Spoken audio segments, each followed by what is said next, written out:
गौतमी एक सीधी सादी लड़की थी, इसलिए वह रोज बस में कंडक्टर की नौकरी करती थी। दरअसल उसके घर की आर्थिक स्थिति बहुत खराब थी, इसलिए गौतमी एक लड़की होने के बावजूद बस में कंडक्टर की नौकरी करके घर का खर्चा चलाती थी। आज जब वह घर लौटती है तो देखती है कि उसकी दोनों बहनें और माँ टीवी देख रही हैं। यह देखकर गौतमी को बहुत गुस्सा आता है और वह सभी को डांटते हुए कहती है, मैं अकेली इस घर के लिए मेहनत कर रही हूँ और तुम लोग पढ़ाई की बजाय टीवी पर सीरियल देख रहे हो। उसकी बात सुनकर सभी चुपचाप टीवी के पास से हट जाते हैं। कुछ दिनों बाद गौतमी को कंडक्टर की नौकरी से निकाल दिया जाता है। यह बात सुनकर वह बहुत उदास हो जाती है और घर आकर अपनी माँ से कहती है, मेरी नौकरी अब नहीं रही, अब दोनों बहनों की पढ़ाई का खर्च कैसे चले। उधर उसकी दोनों बहनें टीवी पर डांस देखकर खुद भी डांस करने लगती हैं। तभी गौतमी वहाँ आ जाती है, गुस्से में टीवी बंद कर देती है और डांटते हुए कहती है, मैं वहाँ जान लगाकर पैसे कमाने की कोशिश कर रही हूँ और तुम दोनों को डांस की पड़ी है। गौतमी की चीखने की आवाज सुनकर उसकी माँ आ जाती है। तभी गौतमी गुस्से में कहती है, क्या ये भी मेरी तरह कंडक्टर बनना चाहती है। रात को गौतमी नौकरी जाने की बात से बहुत दुखी होकर अकेली बैठी होती है। तभी उसके पिताजी आते हैं और प्यार से पूछते हैं, क्या हुआ बेटा, इतनी टेंशन क्यों ले रही हो। वो नौकरी तो बस एक अस्थायी काम थी, अगर नौकरी चली गई तो क्या हुआ। तुम दोबारा से अपनी पीएसएससी की परीक्षा की तैयारी करो और अपने सपने को पूरा करो। पिताजी की ये बात सुनकर गौतमी बहुत खुश हो जाती है और उसे नया हौसला मिल जाता है। गौतमी की नौकरी जाने के बाद उसे फेयरवेल दिया जाता है, इसलिए आज गौतमी बहुत उदास मन से अपना फेयरवेल लेकर लौट रही थी। तभी कोरा नाम का एक लड़का गौतमी को प्रपोज करने लगता है। यह देखकर गौतमी गुस्से में आकर कोरा पर वही फूल फेंक देती है। दरअसल कोरा एक लड़कियों को छेड़ने वाला लड़का था। जब भी कोई नई लड़की दिखती वह तुरंत उस पर लाइन मारने लगता था। आज जब कोरा बस कंडक्टर बनकर आया था तब उसने गौतमी पर भी लाइन मारनी शुरू कर दी थी, लेकिन गौतमी एक सीधी सादी और संस्कारी लड़की थी, इसलिए वह कोरा के झांसे में नहीं आई। एक दिन गौतमी सब्जी खरीदने एक चाचा की दुकान पर जाती है। सब्जी देते समय वे चाचा वजन में चोरी करने लगते हैं। गौतमी इस धोखाधड़ी को पकड़ लेती है और सबके सामने चाचा को चोर कहकर उनका विरोध करती है। उसी समय कोरा की माँ वहाँ आ जाती है और गौतमी का साथ देते हुए चाचा को सबके सामने गलत ठहराती है। कुछ दिन बाद जब गौतमी कॉलेज जाने के लिए बस का इंतजार कर रही होती है तब वही बस आती है जिसमें कोरा कंडक्टर होता है। कोरा गौतमी को देखकर जानबूझकर नाटक करते हुए कहता है कि बस में अब सीट नहीं है, इसलिए वह किसी दूसरी बस से आ जाए। कोरा की इस हरकत से गौतमी को बहुत बुरा लगता है। अब गौतमी अपने घर का खर्च चलाने के लिए अखबार बांटने का काम करने लगती है। एक दिन जब वह अखबार बांट रही होती है तो कोरा की माँ उसे यह काम करते हुए देख लेती है, जिससे वे गौतमी की मेहनत और ईमानदारी देखकर बहुत खुश हो जाती है। उसे अपने घर पर भी अखबार देने के लिए कहती है। अगले दिन गौतमी बारिश में भीगते हुए कोरा की माँ के घर अखबार देती है, जिससे कोरा की माँ उस पर और भी अधिक खुश हो जाती है। अब धीरे धीरे कोरा की माँ गौतमी को अपनी एक अच्छी दोस्त की तरह मानने लगती है और रोज उसके साथ साइकिल पर घूमने निकलती है। कुछ दिनों बाद कोरा की माँ को कोरा के लिए एक शर्ट खरीदनी होती है, इसलिए वे उसी मॉल में जाती हैं जहाँ गौतमी काम करती है। वहाँ गौतमी को देखकर वे बहुत खुश होती हैं और तुरंत कोरा को भी वहीं बुला लेती हैं। जैसे ही कोरा मॉल के पास पहुँचता है गौतमी की नजर उस पर पड़ती है और वह तुरंत मॉल में छिप जाती है। दरअसल गौतमी को अब तक यह पता नहीं था कि वही लड़का जिसने उसे मजाक में प्रपोज किया था वही कोरा है और उसी की माँ के साथ वह इतने दिनों से समय बिता रही थी। अब कोरा की माँ बार बार गौतमी को ढूंढकर कोरा से उसका परिचय करवाना चाहती है, लेकिन गौतमी कहीं नहीं मिलती, इसलिए वे दोनों निराश होकर वापस चले जाते हैं। उधर जब गौतमी को सच्चाई का पता चलता है तो वह बेहद उदास होकर घर पर बैठ जाती है। अगले दिन जब गौतमी कोरा के घर अखबार देने जाती है तो वहीं कोरा ब्रश कर रहा होता है और उसे देखकर उसे गौतमी मैडम कहकर पुकारता है। यह सुनते ही गौतमी को बहुत गुस्सा आ जाता है और वह तुरंत वहाँ से भाग जाती है।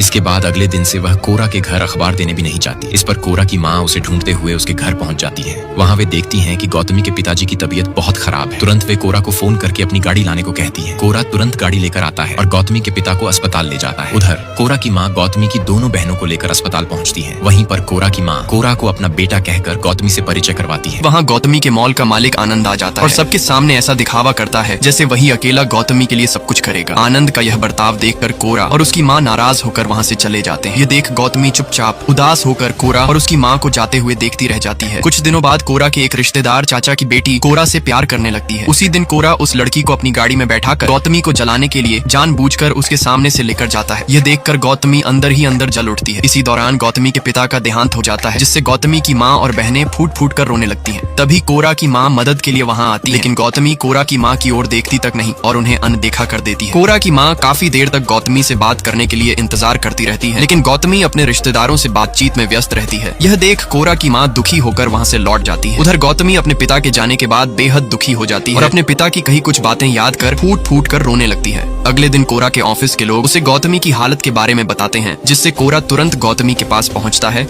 और एक नौकरी का प्रस्ताव देता है। लेकिन गौतमी को अब भी कोरा की बातों पर विश्वास नहीं होता, इसलिए वह स्पष्ट रूप से उस नौकरी को ठुकरा देती है और वहाँ से चली जाती है। अगले दिन कोरा अपनी माँ के साथ फिर से गौतमी के पास नौकरी की बात करने आता है, लेकिन गौतमी दोनों की बात सुने बिना ही वहाँ से भाग जाती है। कुछ दिनों बाद गौतमी फिर से अखबार बांटते हुए कोरा के घर आती है। तभी सामने से कोरा और उसकी माँ उसे रोकते हैं और एक सरकारी नौकरी का प्रस्ताव रखते हैं, लेकिन गौतमी किसी की दया पर जीना नहीं चाहती थी, इसलिए वह गुस्से में फिर से वहाँ से भाग जाती है। आखिरकार कोरा और उसकी माँ एक योजना बनाते हैं और गौतमी को एक काउंसिल सेक्रेटरी की नौकरी पर रखवा देते हैं। इस बार गौतमी को यह नहीं पता होता कि यह नौकरी उसे कोरा की मदद से मिली है। वह मन ही मन सोचती है कि यह नौकरी उसे उसकी काबिलियत के कारण मिली है। लेकिन जैसे ही गौतमी ऑफिस से बाहर आती है, वह देखती है कि इस काउंसिल के सेक्रेटरी पहले कोई और नहीं बल्कि कोरा ही था, और कोरा ने जानबूझकर अपनी जगह यह नौकरी गौतमी को दिला दी। अब इतनी सारी सच्चाई जानने के बाद गौतमी बार बार कोरा की मासूमियत को सोचने लगती है और आखिरकार वह अपने गुस्से को शांत कर देती है। फिर वह बेहद खुश होकर कोरा से मिलने के लिए बस स्टॉप पर उसका इंतजार करने लगती है। जैसे ही बस स्टॉप पर बस आती है, गौतमी देखती है कि बस में कोरा नहीं है। यह देखकर वह थोड़ी उदास हो जाती है। फिर वह कोरा से मिलने के लिए उसके घर जाती है,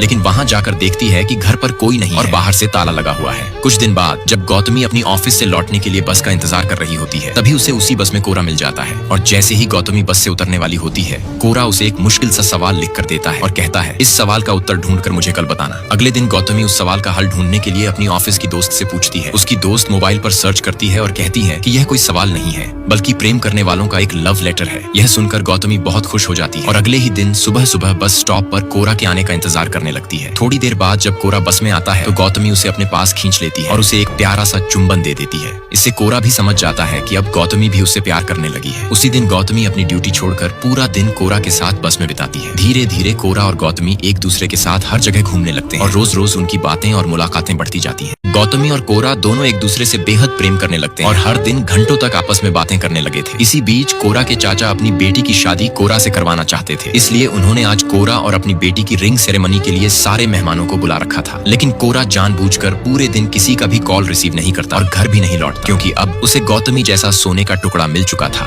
वह उधर गौतमी के साथ अपने प्यार में व्यस्त रहता है। इधर कोरा के चाचा काफी देर तक उसका इंतजार करते हैं और गुस्से में आकर कोरा की माँ को उलटे सीधे ताने देते हुए सभी मेहमानों को लेकर घर से चले जाते हैं। रात को जब कोरा घर आता है, तो देखता है कि उसकी माँ गुस्से में चुपचाप लेटी हुई है। जब वह चुपचाप घर के अंदर जाने लगता है, तभी उसकी माँ गुस्से में उसे जोर का थप्पड़ मार देती और कहती है, तेरी वजह से आज मुझे सबके सामने शर्मिंदगी उठानी पड़ी। अगले दिन सुबह गौतमी कोरा को कॉल करती है, लेकिन कोरा बार बार उसका कॉल काट देता है। इससे गौतमी दिन भर यही सोचती रहती है कि आखिर हुआ क्या है। यह सोचते हुए वह अगले दिन कोरा के घर जाती है। वहाँ वह कोरा की माँ से मिलती है और उन्हें बहुत अनुरोध करती है, लेकिन अब कोरा की माँ ऐसा व्यवहार करने लगती है जैसे वह गौतमी को जानती ही नहीं। माँ को पता चलता है कि कोरा अब गौतमी से प्रेम करता है और उसी से विवाह करना चाहता है, तो वह चर्च के फादर के पास जाकर पूछती है कि चूंकि गौतमी दूसरी जाति की है, तो क्या दोनों की शादी हो सकती है। तब फादर कहते हैं कि अगर दोनों एक दूसरे से सच्चा प्रेम करते हैं, तो जात पात को कोई महत्व नहीं देना चाहिए। ये सुनकर कोरा की माँ रात को अपने बेटे से कहती है, बेटा मुझे माफ कर दे, क्योंकि मैंने तेरे प्रेम को समझे बिना तुझे जोर से थप्पड़ मार दिया था। तब कोरा अपनी माँ को समझाते हुए खुद भी भावुक होकर रोने लगता है। आखिरकार माँ बेटा दोनों मिलकर गौतमी के लिए शादी का जोड़ा लेने उसी आनंद के मॉल पर जाते हैं और गौतमी की नाप की ड्रेस मांगते हैं। यह बात सुनकर आनंद को बहुत गुस्सा आता है और वह अगले ही दिन पंचायत में कोरा और गौतमी की शादी का मामला उठाता है। वह कहता है कि दोनों की जाति अलग अलग है, इसलिए इनकी शादी नहीं होनी चाहिए। लेकिन पंचायत यह बात सुनने के बाद कहती है, अगर दोनों एक दूसरे से सच्चा प्रेम करते हैं, तो फिर जात पात का भेदभाव क्यों करें। नेक्स्ट, अब कोरा और गौतमी एक दूसरे से प्रेम तो करने लगते हैं, लेकिन कोरा ईसाई होता है और गौतमी हिंदू, इसलिए जब उनकी शादी की बात आती है, तो सबसे पहले गौतमी से विवाह करने वाला आनंद पंचायत बुलवा लेता है। दूसरी ओर कोरा के रिश्तेदारों में उसके चाचा भी अपनी बेटी की शादी कोरा से करना चाहते हैं, इसलिए वे चर्च के फादर से मिलकर कोरा और गौतमी की शादी का विरोध करने लगते हैं। उधर